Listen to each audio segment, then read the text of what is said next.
Hi everyone! Welcome to the Empath Tarot guys. Another love reading, timeless and general. Take what resonates lang po. Maybe some part of the reading makaresonate kayo.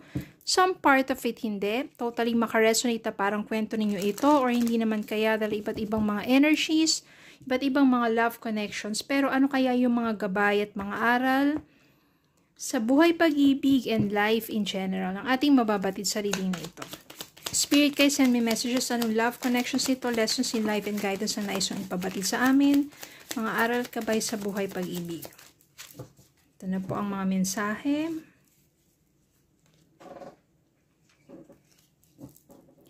Knight of Swords. Nine of Swords. Five of Wands. Page of Wands. Three of Pentacles. Strength. Six of Cups, the Fool, King of Swords, Ace of Wands, and Eight of Swords. So, meron po ditong too much anxiety. Ayan. Maaring sa'yo to, maaring sa person mo to, na may mga panahon na sobrang hirap makatulog kasi palagi mong iniisip at nagre-replay dyan sa isipan mo ang mga hindi magandang pangyayari na nangyari sa inyo ng person mo. Which is, conflict. Pag-aaway, pagtatalo, palagi na lang hindi nagkakasundo, hanggang siguro sa tuluyan na nagkalayo kayo ng person mo. Pinipilit mo na magpakatatag. Strength card dito. Ibig sabihin siya, nagpapakatatag ka doon sa sitwasyon mo kasi yun yung tao na minahal mo naman talaga ng lubusan. Ganon din naman siya, pero nagkalayo kayo dahil marami kayong mga bagay na hindi pinagkakaunawaan. So, nagkalayo, pero nagpapakatatag. Lalo na, syempre, nasanay ka na yung taong yung palaging kasama mo, di ba? Tapos, darating na lang yung time o mga panahon na hindi na kayo magkasama. Hindi ka sanay eh. So, lalo na paulit-ulit na bumabalik sa puso at isipan mo yung mga hindi magagandang nangyari, pwede rin yung mga memories. Memories ninyo together. Returning, ito yung mga memories ninyo.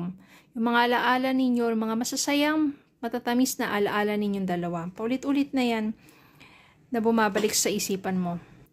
Mahirap, lalo na sa umpisa, pero kakayanin mo yan. Yung the Fool dito, ibig sabihin, ready ka na to start over again. The Fool kasi dito, 0. So, yung 0 na yan, yun yung start, yan yung new beginning. Ready ka na to take the risk na mamuhay, na magsimula muli kahit wala na yung person mo sa buhay mo. Parang tinanggap mo na, hindi naman talaga para kayo sa isa't isa. Kaya maaring tinanggap mo na, ready ka na magsimula muli. Parang okay, nasanay ka na, natanggap mo na, na-accept mo na forgive mo na rin yung sarili mo, na forgive mo na rin yung person mo, at ready ka na to start all over again. At dito maganda kasi maraming opportunity sa'yo. Yan, nagsisimula ka ulit eh.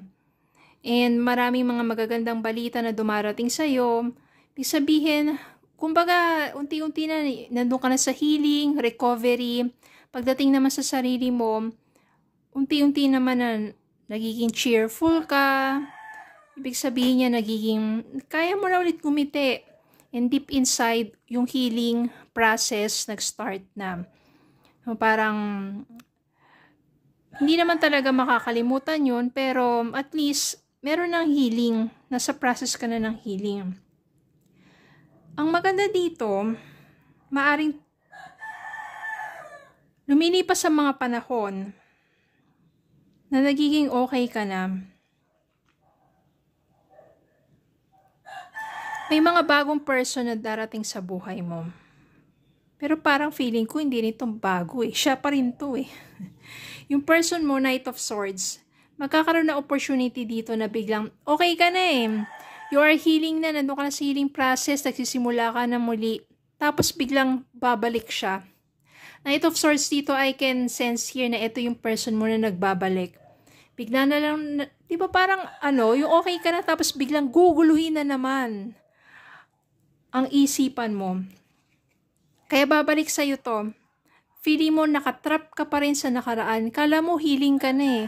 Kala mo okay ka na eh. Tapos na nagkausap kayo, na nais niyang bumalik, di ba parang magugulo ka na naman. Di ba? Nais niyang bumalik kasi teamwork. Etong Three of Pentacles dito, ibig sabihin, gusto niyang ayusin. Gusto niya makipagkaayos sa'yo. Gusto niyang magkaayos kayo, magsimula muli. And I can sense here na mas mangingibabaw pa rin sa'yo yung damdamin mo. Maaring nandiyan na nga yung forgiveness, hindi lang doon sa sarili mo, kundi para doon sa person mo. Tatanggapin mo siya.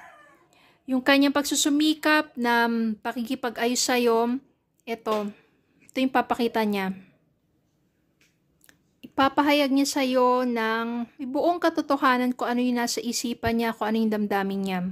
So, magiging honest na siya sa'yo.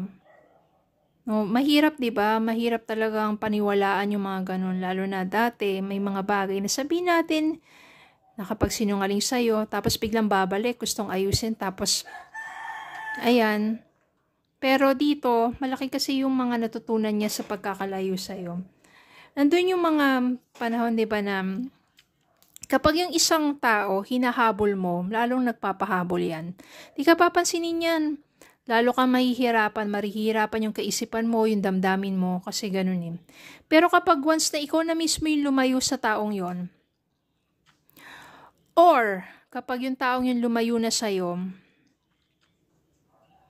mali, baliktad, yan. Kapag ikaw na mismo yung lumayo sa taong yon, siya naman yung maghahabol sa'yo. Kapag ikaw yung huminto na sa paghahabol sa kanya, makakaramdam siya ng katahimikan. Mag-wonder yan, mag-iisip yan. Bakit kaya hindi na siya nangungulit? Bakit hindi na siya naghahabol? Siya na ngayon yung makakamiss sa'yo. Maaring ganun yung nangyari sa person mo. Well, mangingibabaw dito ang bugso ng damdamin at magkakaroon nga talaga ng new beginnings between the two of you. Maaring yung hindi nyo pagkakaunawaan dati, sanhi lang yun ng mga pagkakaiba ninyo, diba? Tapos walang compromise. Maari ding mga immature pa kayo. Pero ngayon, marami kayong natutunan. Naging stronger kayo. You learn how to take the risk and be passionate sa mga gusto nyong gawin. Siya naman, marami siyang na-realize na mga bagay-bagay. Gusto na niyang ayusin. I-work out ang yung relationship. Mangingibabaw din naman yung damdamin. Dala-dala yung mga aral na nangyari sa inyong dalawa before. New beginnings, Ace of Wands. At yon ang panibagong simula. Panibagong chapter ng renewed relationship ninyong dalawa. Renewed.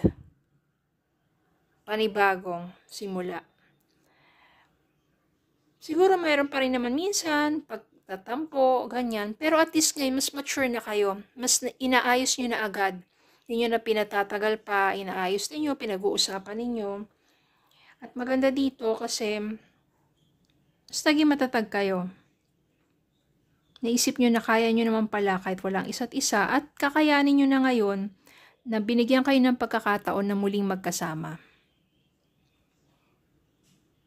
Kaya yun lang po. Maraming salamat po for watching. Please don't forget to like, share, comment, subscribe, follow me on Facebook and YouTube. Have a good day po and God bless.